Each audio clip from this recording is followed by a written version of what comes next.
Good evening guys. Kung napapansin nyo, peace na peace ako ngayon. Kasi, tour na naman kami pupuntahan. Didingga lang kami ngayon. And then, sama mga tropa. So, vlog number 5. Take over. Let's go.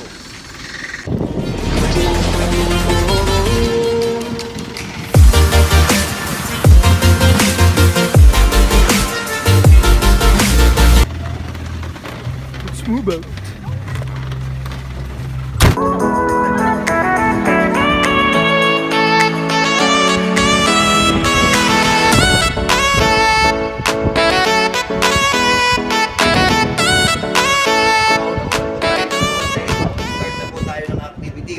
The first itinerary po natin is Batanes of the East ng Dingalan, Aurora.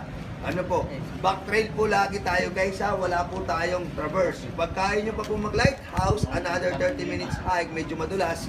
So, akyat po tayo ulit.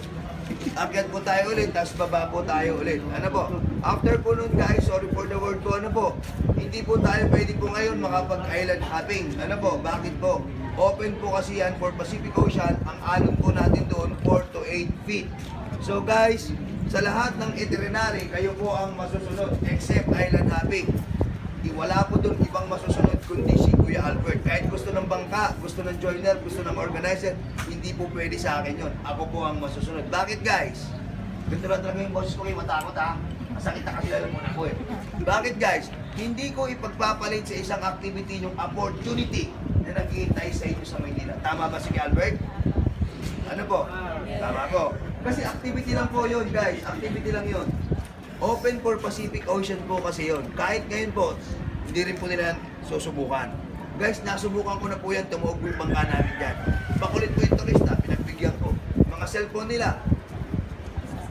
Eh gusto po nila eh. Yun ang usapan namin. Wala po akong pananagutan sa kanila. At matigas po ang ulo nila. Ano po, ngayon po, itinanim ko na po sa sarili ko na ako po ang masusunod sa lahat ng activity sa island hopping except sa ibang activity. Lighthouse, kayo masusunod. Batanes of the East, kayo masusunod.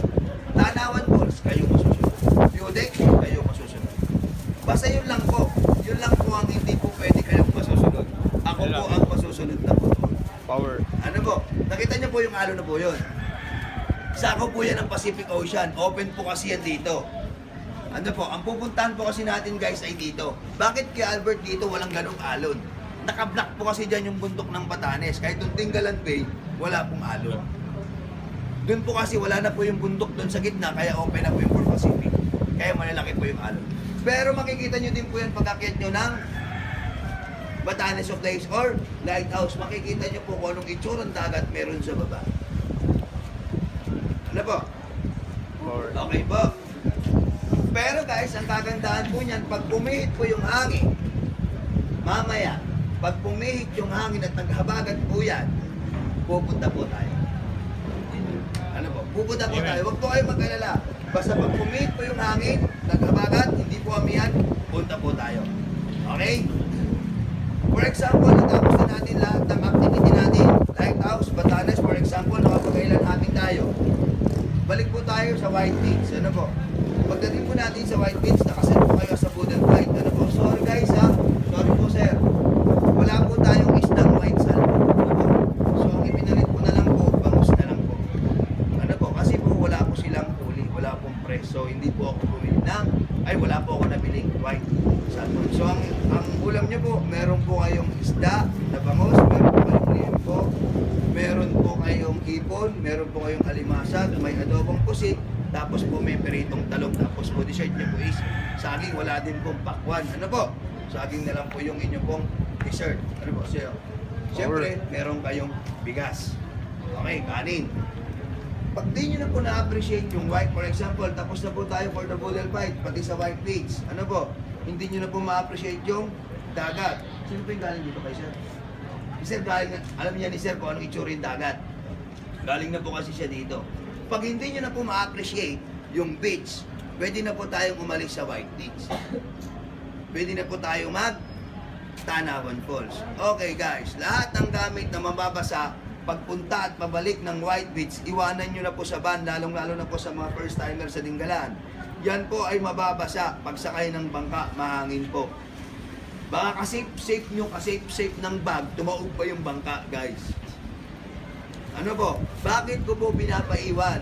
For example, si sir, si ma'am, yung outfit na po yan ni ma'am, yan na po yung pang-picture niya sa taas, yan na din po yung panligo niya, wala na po siyang bihis-bihis. So yan lang dapat po ang dala niya.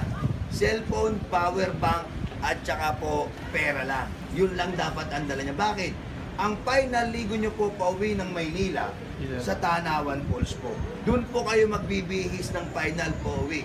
Which is po may babayaran po kayo doon 20 pesos per head sa CR. Kung gusto nyo pong mag-CR, personal nyo na po yun. Kung ayaw nyo po magbanlaw sa CR, wala po akong magagawa. Ano po? Ganun po, para po wala po kayong intindihin at wala po kayong intindihin habang umakyat kayo ng bundok. Ay, yung bag ko, nandun yung ganito ko, nakalimutan ko sa baba. Para yung utak nyo relax, guys. So, dapat ganun lang po. Pero kung sabi ko nga po, marami kayong outfit, dalhin po natin. Ganun din po kayo, sir. Ano po?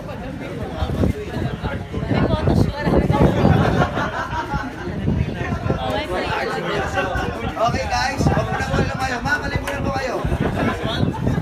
Okay, guys. Tuloy po natin. Ano po? So, about po sa white beach, mamaya ko na po yung i-explain. Ano po? Mamaya ko na po i-explain about sa white beach. Kasi po yung tinatawag po namin white beach, hindi naman talaga totally po yun ang pinupuntahan. Yung Batanes, Lighthouse Cave, yung mga activity po. Ang nangyayari lang po sa white beach, docking, babaan, sakayan, pahingaan, kainan. Di ba, sir? Oy, good morning mga min. Kung mapansin niyo, nasa ibang lugar tayo ngayon.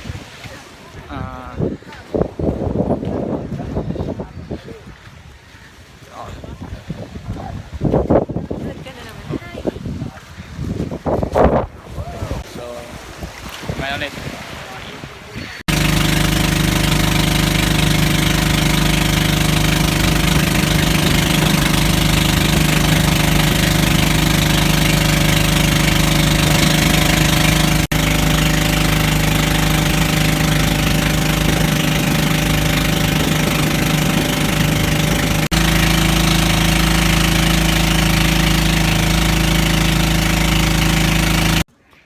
Hey, morning mga min. Kung mapapansin nyo, nasa mga gubat-gubat na kami. At dahil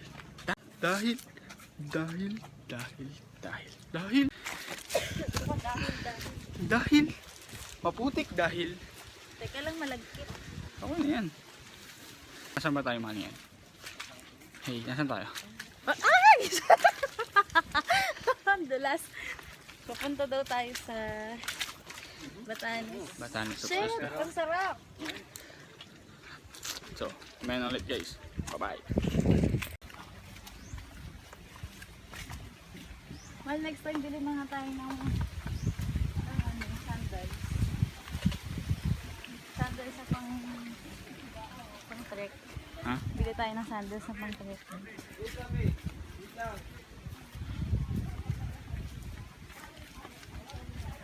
Dito kasi Tarzan boy. Ano? Ay, tayo sa naray. Sakit. Balik kuya, ganito din. Nadali na. Mas madulas. Hello? Balik ako kasi ng point. Wow, mini galing pang hugas ba? Ay, kasi madulas naman ako. Hospital pa ako, di ba? Kano lang naman pang mineral. So, ano din ako sa inyo. Isang pabuhos na si madam.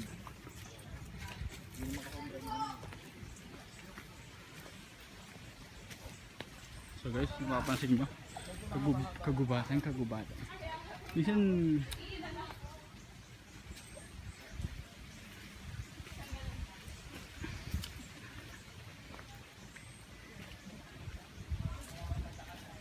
mas okay.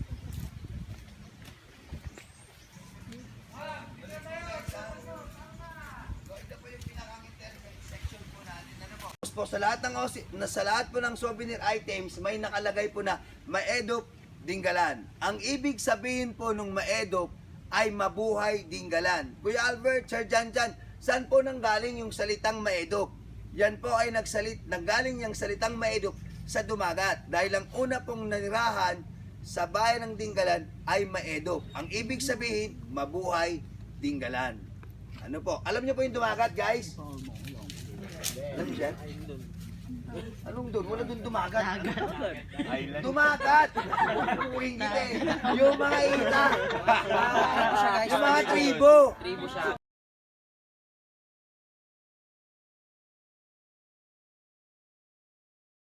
So yung magkaibigan na dumagat, isang babae, isang lalaki, na-develop po sila. Ano po? So nagsama po silang dalawa. So ang tanging hanap buhay po nila sa Pacific Ocean, pangingisda, sa bundok, pangangahoy, at pag-uuling, at sa ilog, yung pagtutuloy, ano yun?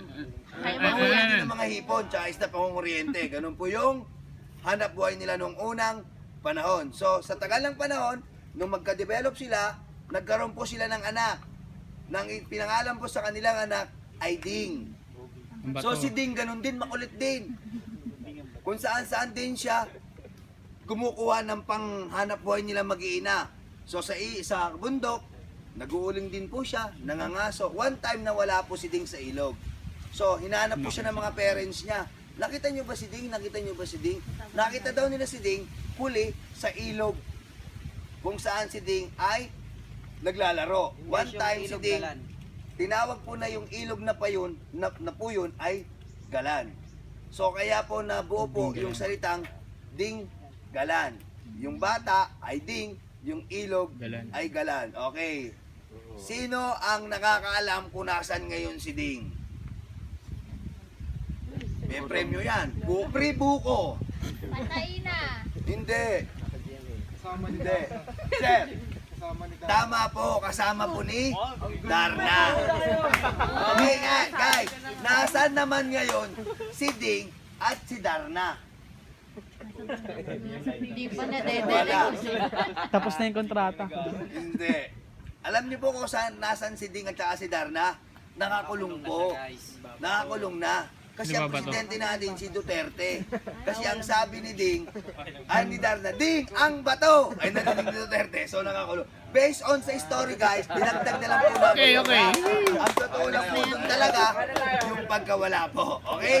Okay na po. Okay guys. What's up mga amigo? Ang ganda dito, promise. Worth it yung struggle, promise. Dito kami sa Tinggalan. So hindi ko na na-videoan yung pag-akit namin kasi sobrang ngayon talaga. Wala dito. Like mo namin nasa Batanes. Tignan mo naman, ang ganda, diba? Parang ayaw mo nang bumaba. Tara, pakita na natin. Let's go.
Babs! Hingina mo talaga. Isa lang.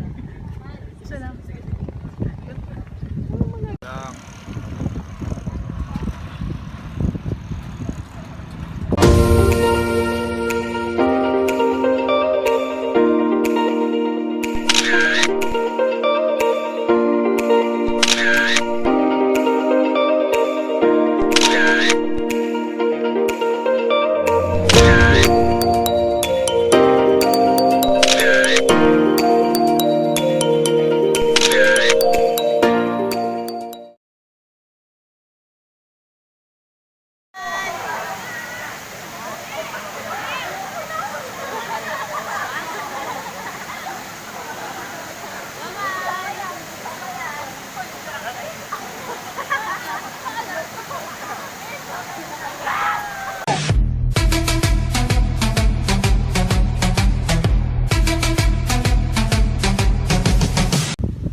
What's up mga Ming?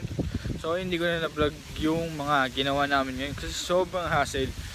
Kung alam nyo lang, umakyat kami ng bundok, nakita nyo naman doon sa clip. And Tanawan Falls kami. Tingnan nyo lang yung daan para hindi ko mag-video. So montage na lang itong paligid namin. Ayan. Let's go.